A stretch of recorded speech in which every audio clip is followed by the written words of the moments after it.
Xbox reveals the truth about Game Pass. Are these studios joining the Xbox family? And Xbox is investing in blockchain? Let's discuss. And here to discuss with me to make sure that you are Xbox ready is Jimmy Champagne, as always for this weekend edition of Xbox Ready. If you want to get your holiday shopping done early this season, check out the links down in my description because I have links to all sorts of stuff, games, consoles, accessories, you name it. If you like watching my videos but for whatever reason are not subscribed, maybe consider hitting that subscribe button, setting your notifications to all, and help me out on my journey to 100,000 subs. So first up, we got to talk about Embracer Group. You remember Embracer, right? These guys who seemingly came out of nowhere and bought up a bunch of like third-party publishers. Previously, they were buying studios that were going bankrupt or were in financial trouble. Right. And they're kind of like these mid-level IPs, but slowly and surely they've been kind of building themselves up as this major player in the game publishing space. But the later story is that they're shutting down a couple of studios. Oh, I saw this. Yeah, they're shutting down one that they just let change their name. What were they? They were Square Enix Montreal. They made games like Hitman Go, Lara Croft Go, Deus Ex Go that were really good, but I guess that they just didn't sell very well because they were like full price mobile games. I bought them all because they were so good. They were like $10. This was first covered by Jason Schreier over at Bloomberg. We're familiar with his work, fans of his work. He says the studio that was formerly known as Square Enix Montreal until it was rebranded less than a month ago has been closed down. The closure will impact around 200 employees, with some of them moving to Eidos Montreal. And this comes in conjunction with news that Eidos Montreal is partnering up with Playground Games to work on Fable, the Fable reboot. What's the deal with these studios, right? Like Crystal Dynamics and Eidos Montreal working with Xbox Studios, because Crystal Dynamics is working on Perfect Dark with the initiative. That was a big story. Eidos is now working on Fable with Playground. That's super weird because to me personally, Eidos, somehow they became a support studio to Crystal Dynamics, which is crazy because if you look at last generation, Eidos made wholesale better games than Crystal Dynamics. Like I like the Tomb Raider trilogy, I like Rise, and I like the Tomb Raider reboot, but I think Deus Ex, Mankind Divided, and Human Revolution are like both far better games. You were also a really big fan of Guardians of the Galaxy, right? Which is great. It's available on Game Pass right now. Highly recommend it. Like seeing Eidos get to kind of stretch their legs a little bit and come back to Deus Ex, like I could not be more excited. Their involvement in Fable, it's very interesting because obviously the original Fables, they were developed by Lionhead Studios, moves to Playground Games, which is obviously known for racing games, the Forza Horizon series. Which are great. Yeah, which are great, but a completely different kind of game than what we have come to know as the Fable franchise. Huge fan of Fable, one of like my early gaming loves. Then they bring in Eidos Montreal to help out with that as well. Again, another studio that kind of puts out different products than what I'm used to seeing from the Fable franchise. I'm not sure how that's going to work out. I mean, I feel like quest structure is what they'll get from Eidos, because Eidos also, as far as I'm aware, are the people behind Thief, like those like immersive sim, like well-written RPG, like building out a world type of games. Yeah. So I could see them helping Playground with that idea. And then if you look at Forza Horizon 4, I think that game is going to have some influence on Fable just because they built all this tech to have the seasons change in this world seamlessly. And then you look at Forza Horizon 5, it's this huge expansive map. You can kind of see them building out their open world chops a little bit. And culturally, obviously, Playground Games is based in England, which is a very strong influence on the original Fable franchise. Yeah, I'm excited about that. What I'd really like to know from the Xbox Ready viewers, there was a quest in the original Fable where you could pull the sword out of the stone. Yeah, of course. And there were like all these rumors and legends at my school about how you did it. And it was like, oh, you need to donate like this much money to the homeless guy, or like get your stats to this level. And I never figured it out.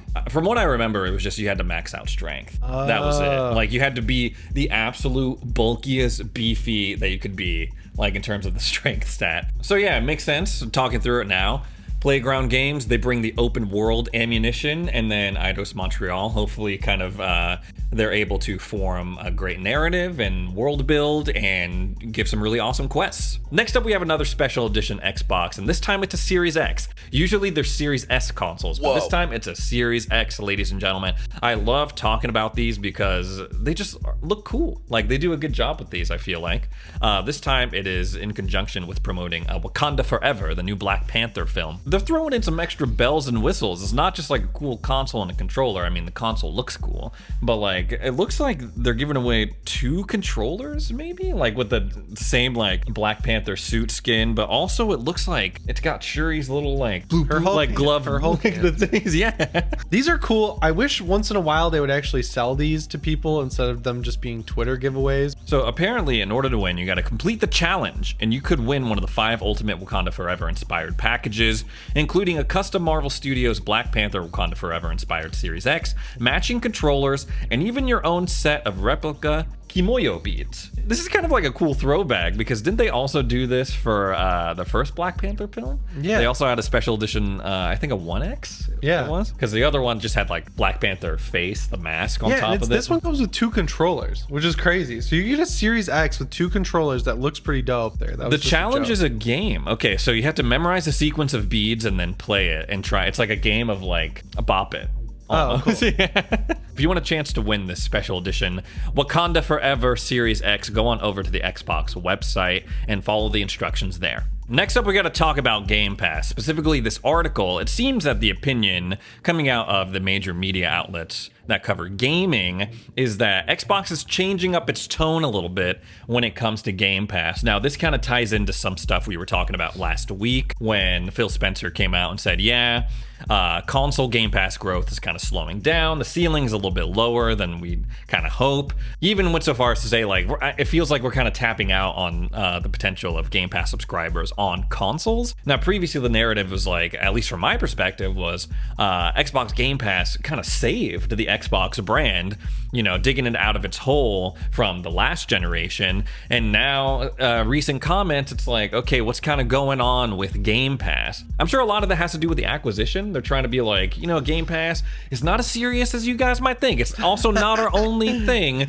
We're definitely, you know, if you sell us Activision Blizzard, it's not going to be a big deal. But I'm sure there are other factors into that as well that we've already covered. But what is your the thoughts? tone? You've said the tone is changing. What does it change to? The tone is like, at least from what people are trying to insinuate, that Game Pass isn't the main event on Xbox. That's fine. Like, I get why Game Pass exists. You want to have people subscribe to it so you get steady monthly income from gamers. That is more reliable than releasing a big AAA game, right? Like, they want to have a steady stream of income that they can then use to make AAA games, because Xbox has been all over the map with, like, in terms of quality and game sales, right? Like Gears of War 5, I'm sure that sold well. Something like, I don't know, Crackdown 3, I'm sure that didn't. So, like, if they have Game Pass, it makes those big stumbles hurt a little bit less in the bottom line, I would guess. I think that they're just seeing it stagnate because there's only so many consoles out there, and they're like, well, if it's stagnating here, it can't be our only focus. Right. I mean, the maximum amount of subscriptions would be, I mean, if we got rid of all the Xbox One consoles, 17 million subs, which is probably not enough to sustain that. That's the amount of Series X and S consoles out in the wild. So you kind of need PC there, and they're doing good things with the PC app. Like, I think that's cool. For me, Game Pass is amazing. I mean, I have gone on and on about it on this channel, so I don't think I need to rehash all of that. Yeah. But I think the reality is the average gamer doesn't have time to take advantage of the full complement of Game Pass. Is it really worth it for me? And I think that's what we're starting to see with these subscription services, because over on, I know PlayStation, they lost if subscribers you're playing as well. one game a month, it depends on what the game is, right? Like, if you're playing Pentiment, which is like a $20 game? I'm not sure about the price yet. It doesn't release until November 15th. If you're playing one game a month, you should probably have Game Pass Ultimate, because it's $15, and that's cheaper than like every game, right? Like, then you have infinite games. But if you're playing like Destiny 2 on there, you probably should just buy Destiny. And so it's like, how do they compete monetization wise with stuff that's being given away for free? You know, it's kind of weird. Make the bet. Whoa. Just wait until next year, buddy. I do think the opinion on Game Pass is slowly being questioned a little bit more, mostly because, you know, there hasn't been a big first party release on Game Pass in a while. And that will probably change in 2023 when we start to see Pentiment is coming out later this month on the 15th. And then next year, we have the potential to have Redfall, Starfield, Forza Motorsport 8, all in the service within like a span of a couple of months. So I'm sure interest will drive back up with that. But I do have to give Game Pass props, because it continues to gain subscribers, continues to be a net positive for Xbox despite its challenges. And like the release schedule for Xbox and all that stuff. And I do think that the acquisition of Activision Blizzard does have something to do with them playing coy a little bit with Game Pass. They don't want to come across like they're bragging, because then the CMA and other regulators will be like, well, no, you don't get to buy Activision Blizzard for whatever reason. So Jimmy, what's your thoughts on NFTs? What are your thoughts on blockchain? No, I just don't care. Like, I saw it and I was like, this is gonna be a fad, and then I stopped caring about it. And I like those news stories where people sink their life savings into an NFT and then it gets stolen. You bought an NFT. Yeah, it took me weeks to really fully understand what a non-fungible token even was. It's like what DLC blockchain even is. With a it's picture. like digital ownership. That was like kind of the thought process of video games. It's like, you buy this skin in Call of Duty. What if you can wear that game when you play like Apex or something? Like, you know, that was kind of like which will never happen, because developers are gonna be like, no, I'm freaking not doing that, bro. I'm not. That sounds like a coding nightmare. So Phil Spencer has come out and said he's not really high on the idea of, you know, blockchain-based games, NFT-based games, while we have seen some companies pop up with this radical concept, play-to-earn games. And so Phil is like, I'm not really too high on it, but it turns out that Microsoft has invested in a kind of blockchain video game developing team. What? Who? Blockchain game developer WeMade confirms it has received an investment from Microsoft, despite Xbox boss Phil Spencer's past criticism. Do you think they got an investment from Microsoft, the corporation, and not the Xbox division of Microsoft? 100%. Yeah. 100%. This is interesting because the past month has been very good in the sense that, you know, they're coming out and saying, oh, streaming games was always meant to be a supplement. It'll never be a one-to-one replacement for actual gaming. And then they're like, oh, these subscription services were always meant to be an extra add-on to just buying a game for $70. And now everyone on NFTs. It's kind of cool. Before Stalker 2 got hit with all the delays, the big controversy was that they were messing around with the idea of putting NFTs in the game or like offering it as part of the game.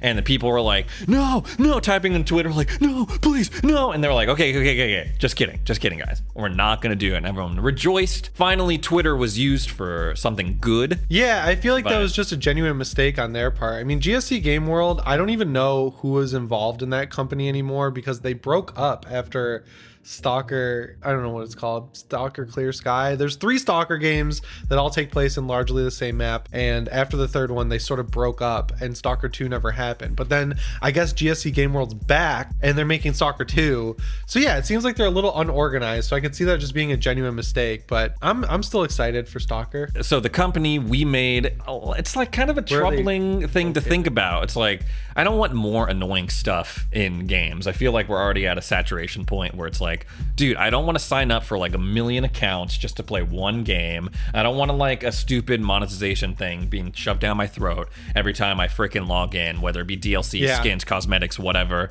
And so this WeMade company confirmed Microsoft's investment in the company on Wednesday, saying that Microsoft was part of an investment round that totaled nearly 46 million investment. How much of that 46 million was contributed by Microsoft was not shared, and apparently their mission, here's this, you're gonna love this. They want to create the world's first well-made blockbuster blockchain game. The company has also dedicated itself to expanding and investing in building its global digital economy platform in the future. Like intent from the start is flawed. It's like you don't have an idea for a game. They have an idea to make money. It's just a scheme. And you're like, I'm going to build a game that people like around this. And it's like, that's not the intent you have. That's like starting a movie around the idea of having it be made for 4DX theater chairs. Like you don't it's gonna be loud. Yeah. Like what is it? It's gonna vibrate your seat, it's gonna be loud, and it's gonna make more money. That like these games always fail because of that reason, right? Like they're made by a committee or an algorithm or something like that. It's like all these mobile games you see pop up on Twitter and the ads and stuff. They're just literally like sourcing what people play on their phone and combining it all into like this algorithm driven crap. And that's why people don't adopt it, because you can just see right through it immediately. It's all very strange. And even if Xbox and Phil Spencer and the team have nothing to do with this, I feel like Microsoft's association with this investment is going to unfortunately be lumped into Xbox and kind of which like sucks. embroil them in drama that is not necessarily their focus. People want Phil Spencer to be controversial so bad, and he's like the least controversial guy. I think he's like a pretty straight shooting guy, you know, like when he comes up on stage, he's like, yeah, we're working on Game Pass right now, and then we're also focusing on PC, and you're like, yeah, cool. And that's exactly what they're doing. Like, yeah, some people will say that he like dances around the questions and blah blah blah blah. Which, yeah, to be fair, I mean, that's part of the does. job. You know, if someone says like, "Hey, Xbox sucks," like, what are you gonna do? You know, but I feel like he does a pretty good job of hyping up Xbox, but also being realistic. Because he came out and was like, listen, I know we haven't put out a freaking first party game in like goddamn forever. I'm sorry, but 2023 will be better. And I feel like that's a tough thing to come out and admit as the CEO of the freaking brand and the face of the brand. Yeah, but sometimes you got to. Yeah, I worry that Microsoft's involvement in this we-made company, this blockchain video game developer, will ultimately just kind of look bad for the Xbox brand.